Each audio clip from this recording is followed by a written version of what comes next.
Hi guys, welcome to my channel medico ma'am. मैं Lalita Sharma, GNM. आज मैं आपके लिए एक नया टॉपिक लेके आई हूँ। उस टॉपिक को जानने के लिए हम सभी उत्सुक हैं कि आखिर कोरोना वैक्सीन क्या है, कब तक बनेगी और इसको बनने में इतना टाइम क्यों लिया जा रहा है। तो इस लेक्चर में मैं आपके इन सभी सवालों का जवाब देने की कोशिश करूँगी। तो प्लीज़ आप इस वीडियो को लास्ट तक ज़रूर देखें और आपको ये वीडियो पसंद आए तो लाइक ज़रूर करें। तो मेरा फर्स्ट क्वेश्चन है, व्हाट इज़ वैक्सीन। आपके जहन में ये दिमाग में ये क्वेश्चन आ रहा होगा कि वैक्सीन आखिर होती क्या है। वैक्सीन कुछ नहीं है। वैक्सीन क्या है? कोई भी वायरस है, बैक्टीरिया है, उसकी बॉडी का एक पार्ट है जिसको किसी भी ह्यूमन बींग्स में इंजेक्ट करके और उस ह्यूमन बॉडी क्या बनाती है, एंटीबॉडीज बनाती है उस एंटीजन को या उस वायरस को फाइट करने के लिए। तो there is a vaccine helps the body immune system to recognise and fight pathogens like virus और बैक्टीरिया।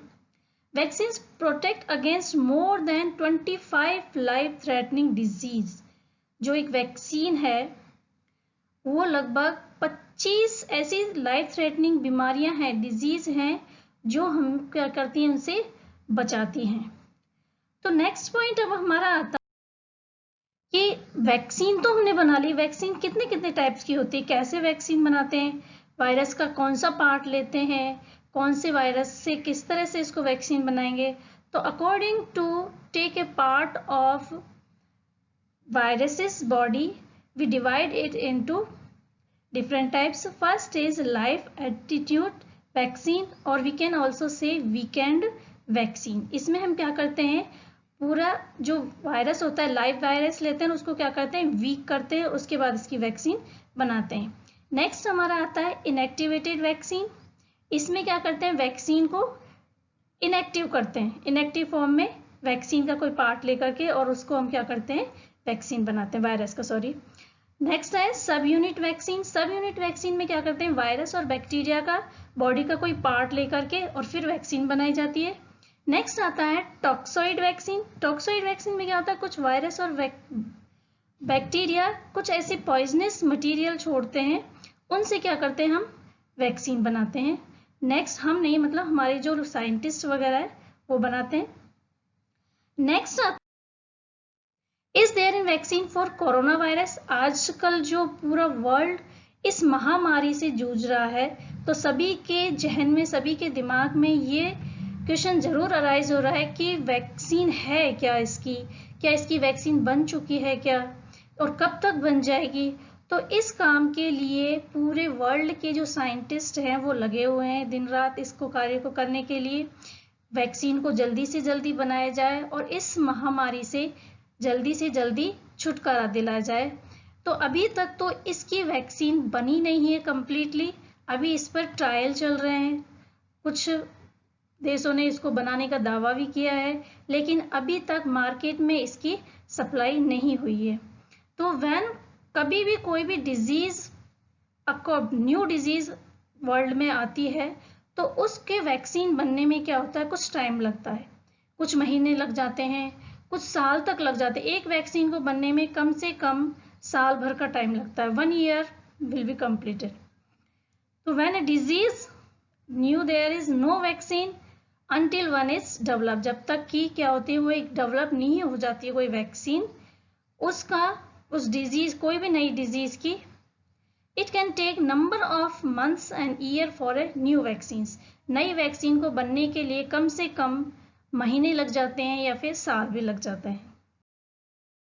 नेक्स्ट है how to make a vaccine. एक वैक्सीन की जो प्रोसेस होती है, एक जो वैक्सीन है वो किस तरह से बनती है, किस किस फेजेस से वो गुजरती है, किस किस फेजेस से, किस ट्रायल से गुजर करके वो एक मार्केट में आती है और कब वो ह्यूमंस पे अप्लाई होती है। तो उसके यहाँ पर कुछ पॉइंट्स हैं। फर्स्ट ऑफ ऑल है बेसिक अंडरस्टैंडिंग ऑफ वायरस। इस पॉइंट में क्या करते हैं कि जो साइंटिस्ट हैं, वैज्ञानिक हैं, वो क्या करते हैं, वायरस की स्ट्रक्चर्स को स्टडी करते हैं कि जो वायरस की स्ट्रक्चर है वो किस तरह की है। उसको समझने के बाद कि उसमें कैसे उसमें प्रोटीन प्रोजेक्शंस लगे हुए हैं, कैसी उसकी बॉडी बनी हुई है, सारी उसकी स्टडी करने के बाद फिर क्या करते हैं, वो प्रोसेसिंग स्टार्ट करते हैं वैक्सीन बनाने की। फिर आता है वैक्सीन कैंडिडेट। इसमें क्या करते हैं, जैसे उन्होंने वायरस की स्टडी करी तो अब वो ऐसे कैंडिडेट को तलाशते हैं जो क्या है वो इन्फेक्टेड है, तो उसके अंदर वो क्या करते हैं, लाइव वायरस को आइडेंटिफाई करते हैं और उसको आइसोलेट करते हैं, वो होते हैं वैक्सीन कैंडिडेट्स। नेक्स्ट आता है प्री क्लिनिकल टेस्टिंग। अब उन्होंने लाइव वैक्सीन्स, लाइव जो वायरस है उसकी स्टडी कर ली, उसको स्टोर कर लिया लैब में, उसको डायलिसिस कर लिया, उसके बाद क्या होता है, उसकी प्री क्लिनिकल टेस्टिंग होती है। प्री क्लिनिकल टेस्टिंग में क्या होता है, जो एनिमल्स होते हैं उस पर टेस्ट किए जाते हैं। जैसे सबसे मोस्ट जो इम्पोर्टेंट थिंग्स है वो है कि जो क्या कहते हैं उनको, मंकीज है, मंकीज के ऊपर इसका ट्रायल किया जाता है। मंकी बेस्ट होते हैं ट्रायल के लिए, प्री क्लिनिकल ट्रायल के लिए।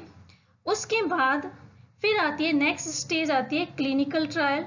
क्लिनिकल ट्रायल में क्या करते हैं, ह्यूमंस पे ट्रायल किया जाता है, और ह्यूमंस पे ट्रायल्स करने के भी क्या होते हैं, 3 फेजेस होते हैं main, first phase, second phase और थर्ड फेज। फर्स्ट फेज के अंदर क्या करते हैं, कुछ वॉलंटियर्स चूज करते हैं, इसमें 7 to 8 वॉलंटियर्स हो सकते हैं, उनके अंदर उस वैक्सीन को इंजेक्ट किया जाता है और उसके बाद उसके इफेक्ट को देखा जाता है कि कोई साइड इफेक्ट तो नहीं हो रहा है।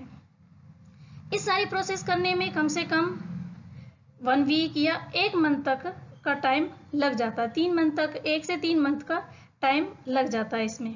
नेक्स्ट आता है फिर सेकेंड फेज। सेकेंड फेज में क्या करते हैं, 100 से लेकर के 500 तक के बीच में वॉलंटियर्स चूज करते हैं, फिर उनके अंदर वायरस उसको वैक्सीन का इंजेक्ट करते हैं, उसके बाद फिर उसके अंदर देखते हैं कि कोई साइड इफेक्ट तो नहीं है, कोई इसमें हजार्ड वगैरह तो नहीं आ रहे हैं।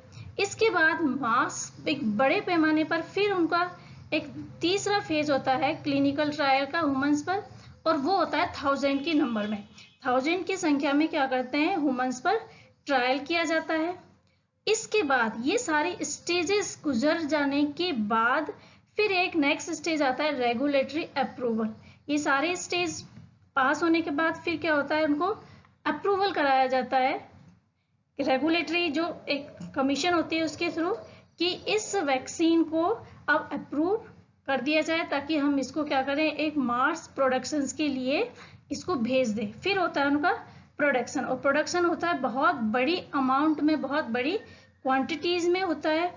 इस सारी प्रोसेस को करने में एक तो इकोनॉमिक्स की कंडीशंस के हिसाब से भी, टाइम के हिसाब से भी बहुत ज़्यादा टाइम लग जाता है। इसमें कम से कम एक वैक्सीन्स को बनने के लिए कम से कम 12 से 18 महीने तक का टाइम लग सकता है। नेक्स्ट, अब हम is there any treatment of this, तो अभी तक तो कोई ट्रीटमेंट नहीं है इसका, कि स्पेशली ही कि इसकी ये दवा है, जैसे कोई बीमारी है हमारे, जैसे टीबी वगैरह, तो टीबी की एक स्पेशल दवा होती है, ठीक है, पोलियो है तो पोलियो की स्पेशल दवा होती है, टाइफाइड है, टाइफाइड कोई स्पेशल दवा होती है, मलेरिया हो गया तो उसकी कोई स्पेशल मेडिसिन होती है। लेकिन जो कोविड-19 है उसकी स्पेशली अभी तक कोई भी दवाई खोजी नहीं गई है, केवल इसका जो ट्रीटमेंट है वो केवल सिम्टोमेटिक ट्रीटमेंट है। सिम्टोमेटिक ट्रीटमेंट से क्या मतलब है कि कोई भी पेशेंट है उसमें जैसे भी सिम्टम दिखेंगे उसके अकॉर्डिंग इसका ट्रीटमेंट किया जाता है।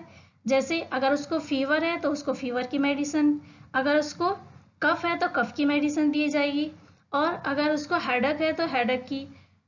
मोस्टली आजकल जो दवाई इस मार्केट में इसको दिया जा रहा है वो है हाइड्रोक्सी क्लोरोक्विन दवाई दी जा रही है, जो मलेरिया में दी जाती है। ये बहुत ज़्यादा कारगर सिद्ध भी हो रही है, लोगों को इस पर इफेक्ट भी पड़ रहा है। लेकिन स्पेशली जो हम मेडिसिन की बात करें वो इसके लिए अभी तक कोई मेडिसिन नहीं आई है।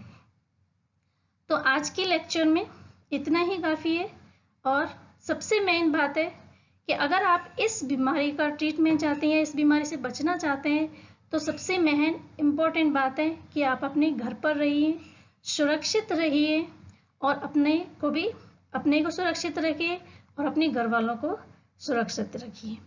इसके अलावा अगर आपको इस टॉपिक से रिलेटेड कोई भी दूसरे टॉपिक के बारे में पढ़ना है या दूसरे टॉपिक के बारे में जानना है तो कमेंट्स बॉक्स में जा कर के मुझे आप लिखिए, मैं आपको दूसरा वीडियो बनाने की कोशिश करूँगी। आज तक के लिए इतना ही काफ़ी है। अगर आपको ये वीडियो पसंद आया है तो इसको लाइक करें, सब्सक्राइब करें और ज़्यादा से ज़्यादा शेयर करें। Thank you.